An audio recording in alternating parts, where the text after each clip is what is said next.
அஸ்ஸலாமு அலைக்கும் வரஹ்மத்துல்லாஹி வபரகாத்துஹு. அன்பார்ந்த அனைத்து உறவுகளுக்கும் இனிய மதிய வணக்கம். ஒரு வீடியோவில் 2 வீடியோ இருக்குது. முதல்ல ஒரு வீடியோ மட்டும் ஜஸ்ட் ப்ளே பண்ணுறேன். அதை உங்களுக்கு மொழி தெரியாத இருக்குமே, ஆனால் லிசன் பண்ணுங்கள். அதை சும்மா அப்படியே உணருங்க வீடியோவை. சரியா? ගේ අම්මා ඉන්නේ කුවේට් මංචූරියා රංග අම්මා ඔයාගේ මූණ බලන්න ආසයි අත්තම්මා අපේ අම්මා අපිට නැති කරන්න එපා වන්දලා කියන්න. கடைசியாக தான் மூச்சு விட்றான், பார்த்தீங்களா? මගේ අම්මා ඉන්නේ කුවේට් මංචූරියා රංග අම්මා ඔයාගේ මූණ බලන්න ආසයි අත්තම්මා අපේ අම්මා අපිට නැති කරන්න එපා. மூச்சு விடலை. அதில் அம்மா அவன் என்ன சொல்கிறான்னா, சரியா? මගේ අම්මා ඉන්නේ කුවේට් මංචූරියා රංග අම්මா என்னோட அம்மா இருக்காங்க குவைட்டில். நான் சின்ன பையன். வேற என்ன சொல்கிறேன், මූණ බලන්න ආසයි அவன் சொல்கிறது அப்படியோ சொல்லணும்னா, என்னுடைய அம்மா இருக்காங்க குவைட்டில். அதை அப்படி வாசிக்கிறான். சரியா? எழுதி கொடுத்தது வாசிக்கிறான். என்னுடைய அம்மா இருக்காங்க குவைட்டில். நான் தான் நாட்டில் இருந்து சின்ன பையன். அம்மா உன்னோட மூஞ்சியை பார்க்க எனக்கு ஆசை. பாட்டி எங்கள் அம்மாவை எங்கள்கிட்ட வந்து பிரிச்சிடாதீங்க. சரி, இது ஒன்று. அடுத்தது, இரிட்டேட் ஆகாதீங்க, கொஞ்சம் வெயிட் பண்ணுங்கள். அது நிறைய நல்ல ஒரு விஷயம் ஒன்று இருக்குது. சரியா?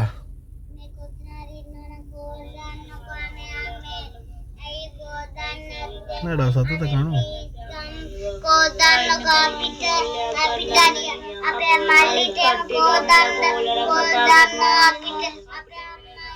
ஒன்று 2 3 1 2 3 4 இங்கே உண்டு.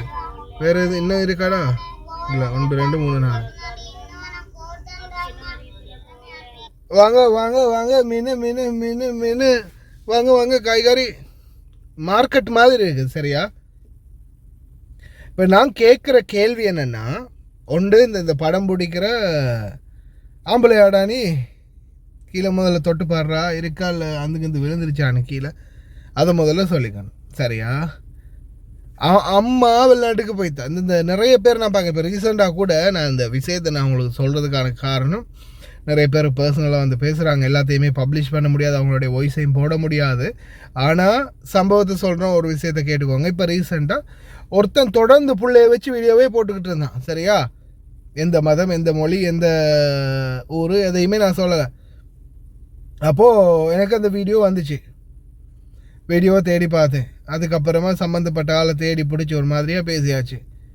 புள்ள 2 வச்சு, அம்மா அப்படி தான் இந்த நாட்டில் இருக்கிறாங்க, எங்களுக்கு வர வச்சு தாங்க மாமா அப்படின்னு அந்த பிள்ளைங்க பேசுது. சரி, உங்கள் அப்பா எங்கே கூட அவங்ககிட்ட பேசுவோண்டு. அப்போ அந்த ஆளோட பேசினா பேச்சும் இதே வந்து ஒரு இது இல்லை. சரின்னு அந்த பெண்ணை தேடி பிடிச்சி அவங்க டீட்டெயில்ஸை எடுத்து வீசா கோப்பியை தேடி பிடிச்சி ஒரு மாதிரி அட்ரஸை பார்த்தா, அட்ரஸ் நம்மளுடைய பக்கத்து மந்தக்கா தான். நான் இருக்கிற மந்தக்காவிலேருந்து கொஞ்சம் பக்கம்தான். அப்போ தேடி பிடிச்சி அந்த வீட்டு அட்ரஸை பிடிச்சிட்டேன். கஃபீல்ற நம்பர் கிடச்சா, வேலை செய்யலை வீசாவில் இருந்து. ஆனாலும் வீட்டு அட்ரஸை பிடிச்சி நேராக வீட்டுக்கே போயிட்டு வெளில அடித்த என்னுடைய நேரம், அந்த பெண்ணுடைய நேரம், அவங்க தான் வெளியில் வந்தது. வெளியில் வந்தோடனே நான் அவங்களுடைய பேரை சொல்லி கேட்டேன். நீங்களான்னு? ஆமான்னாங்க. இந்த மாதிரி கொஞ்சம் பேசணுமே அப்படின்னு சொல்லும்போது, அவங்க என்ன பார்த்ததுமே அவங்க மதிச்சுக்கிட்டாங்க என்ன தான்னு. ஓகே பிரதர், பிரச்சனை இல்லைன்னு நான் உடனே டக்குன்னு நினச்சேன். கையில் ஒரு நம்பர் எழுதி தான் வச்சுருந்தேன். அதை கொடுத்துட்டு நான் வந்துட்டேன். அப்போ ஃபோன் பண்ணி பேசும்போது, இவன் வந்து ட்ரக்ஸுக்கு அடிமை. உழைக்க வாரத்தில் 2 தடவை உழைக்க போவான். போயிட்டு வந்தாலும் அந்த காசில் ஒன்று இந்த போதையை போட்டுட்டு வருவான். இன்னொன்று என்னென்னா, நல்லா கேட்டுக்கோங்க, இந்த மிருகத்தையும் தாண்டி ஒரு கேவலமான செயல்.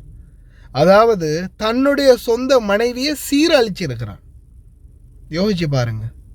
தன்னுடைய சொந்த மனைவி தனக்கு உரித்தானவள், ஆனால் அவளுடைய விருப்பமின்றி அவளை தொடர்றது கூட ஒரு வகையில் அது ஒரு என்ன சொல்கிறது, புரிஞ்சுக்குவீங்கன்னு நினைக்கிறேன். ஆனால் சீரழிச்சிருக்கிறான். ஏன் போதை, இவனுக்கு இந்த போதை இல்லாமல் இருக்க இல்லாது. 2-3 நாளைக்கு வேலைக்கு போகிறது, ஒரு வாரத்துக்கு தேவையான போதையை எடுத்துக்கிட்டு வர்றது, அதுக்கப்புறம் இருந்து ஒவ்வொரு நாளும் போதை, அதே போதையில் போய் பாயிறது. அனுபவிச்சு கொடுமையை தாங்க முடியாமல் பிள்ளைங்களையும் பாட்டி வீட்டில் விட்டுட்டு அம்மா வீட்டில் விட்டுட்டு தான் வெளியே வந்திருக்கிறான். ஆனால் எப்படியோ ட்ரை பண்ணி ஏதோ மண்டாடி போராடியோ இல்லை என்ன செஞ்சோ தெரியல, பிள்ளைங்களை எடுத்து இவன் கொண்டு போய் வச்சுக்கிட்டு டெய்லி அந்த பொண்ணுடைய ஒவ்வொரு ஃபோட்டோவாக போட்டு அந்த பிள்ளைங்களையும் வச்சு பேச வைக்கிறது. கடைசியில் இது தெரிஞ்ச பிறகு நான் செம்ம கிழிச்சேன் அவனுக்கு. ஆனால் இதுக்கு பிறகு நீ ஃபோட்டோ ஏதாவது வீடியோ போட்டேன்னா நான் நிச்சயமாக சம்மந்தப்பட்ட அதிகாரிகளோட பேசுவேன், நடவடிக்கை எடுப்பேன்னு சொல்லி எல்லாம் சொன்ன பிறகு அதுக்கப்புறமா அது வீடியோ போகிறத விட்டுட்டான். ஆனால் இன்னும் இதை மாதிரி 1-2 இல்லை, 100கணக்கான 1000கணக்கான பேர் இதை தான் செய்கிறானுங்க. எனக்கிட்ட இருக்கிற ஒரே ஒரு கேள்வி என்னென்னா, இப்போ நீங்கள் இந்த பிள்ளைங்களை போட்டு இந்த மாதிரி செய்கிறது சாத்தியமா? இவங்களுடைய மனசை மாறிடுமா? இப்போ ஒரு உதாரணத்துக்கு நான் ஒரு தகப்பனாவோ தாயாவோ இருக்கும்போது என்னுடைய பிள்ளைங்க இந்த மாதிரி என்னுடைய ஃபோட்டோவை போட்டு பப்ளிஷ் பண்ணி இந்த மாதிரி பண்ணுறாங்க. இது எப்படி ஆகும்னா, நம்மளை இரிட்டேட் பண்ணும், நம்மளுடைய கௌரவத்தை குறைக்கும். பப்ளிக் பண்ணி இந்த மாதிரி பண்ணும்போது ஆசையோ இல்லை பாசமோ வராது, ஆதங்கம் தான் வரும், கோபம் தான் வரும். இப்போது இவங்க பொண்டாட்டியோ இல்லை இவங்க புருஷனையோ இல்லை பிள்ளையோ யாரோ ஒருத்தரை இந்த மாதிரி பண்ணிட்டாங்க, இந்த மாதிரி போயிட்டாங்க, காப்பாற்றுங்க, ஒரு திருடனை ஒரு ஏமாற்றுக்காரனை பப்ளிஷ் பண்ணுறது ஓகே.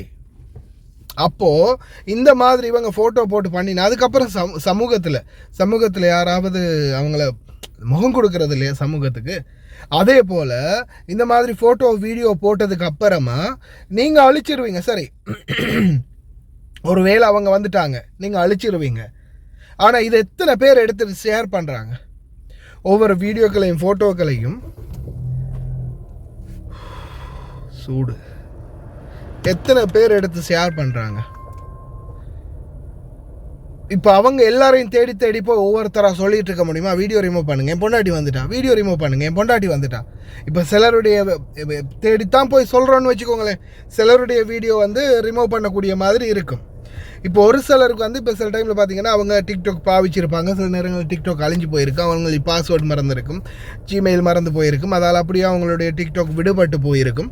இந்த மாதிரி சிச்சுவேஷனில் அவங்களுடைய அந்த டிக்டாக் ஐடி இல்லை, அவங்கள்ட்ட ஐடி இல்லை, ஆனால் அது பப்ளிஷ் ஆகி அந்த வீடியோ ஓடிக்கிட்டு தான் இருக்குது, அவங்களோட டிக்டாக் ஐடி ஓப்பனில் தான் இருக்குது, ஆனால் அவங்களுக்கு அதை லாகின் பண்ணுறதுக்குரிய ரைட்ஸ் இல்லை, அவங்களுடைய பாஸ்வேர்டு அதுதான் மறந்துட்டாங்க. இப்படி ஒரு சிச்சுவேஷன் வந்தால், அப்போ அந்த வீடியோ வைரலாக தொடர்ந்து ஓடிக்கிட்டே இருந்தால் என்ன செய்வீங்க? உங்கள் பொண்டாட்டி உங்கள் வீட்டுக்கு வந்துட்டு, ஆனால் இன்றைக்கும் ஒரு வருஷமாவது இன்றைக்கும் அந்த வீடியோ பப்ளிஷ் ஆகிட்டு இருக்குது, ஓடிட்டு இருக்குது, ரோட்டால் போகிறவன் வரவன்லாம் காட்டி கேட்குறேன், இந்த பாருங்கம்மா உங்களோட வீடியோ தானே இது, என்ன ஓடிட்டீங்க அப்படி என்ன பிள்ளைங்க வச்சு இப்படி செஞ்சுருக்கிறீங்க என்ன இப்படி யாராவது கேட்டால் அவங்களுக்கு எப்படி இருக்கும்? வந்தவங்களோட வாழ்ந்து ஒரு வருஷத்துக்கு பிறகு இதே நிலைமைண்ணா வீடியோ போடுற மாதிரி இல்லை, புரிஞ்சுக்கோங்க. அதே மாதிரி இன்னொரு ரிக்வெஸ்ட் நான் வைக்கிறேன் பார்வையாளர்கள்ட்டையும், முடிஞ்சால் அதே வீடியோட லிங்க்கை எடுத்து நீங்கள் ஷேர் பண்ணுங்கள். ஓகே, ஷேர் பண்ணுங்கள், லிங்க்கை மட்டும். உங்களுக்கு தெரிஞ்சவங்க அறிஞ்சவங்க குரு ஃப்ரெண்ட்ஸுங்க இருக்காங்கல்ல, அவங்களுக்கெல்லாம் இந்த லிங்க்கை ஷேர் பண்ணுங்கள், அந்த வீடியோ எடுத்து போடாதீங்க. ஏன்னா ஒரு வேளை நீங்கள் போட்டதுக்கு அப்புறமா அவங்க போய் சேர்ந்துடலாம், நீங்கள் பாஸ்வேர்டை மறந்துடலாம், லாகிங்கை மறந்துடலாம், உங்கள் ஃபோன் ரீஸ்டார்ட் ஆகிடலாம். அடடா இந்த டிக்டாக்குடைய பாஸ்வேர்டும் தெரியாது, என்னென்ன ஜிமெயிலும் தெரியாது, எப்படி லாகின் ஆகுறது, லாகின் கூட பண்ணிக்க முடியாது அப்படின்னு நிலைமைக்கு போயிட்டீங்கன்னா அப்போ இதை எப்படி அழிச்சுக்கொள்வது? அழிக்கவே முடியாது, காலமெல்லாம் அப்படியோ அது ரன்னிங்லேயே தான் இருக்கும். புரிஞ்சு செயல்படுவீங்கன்னு நினைக்கிறேன். ரொம்ப நன்றி.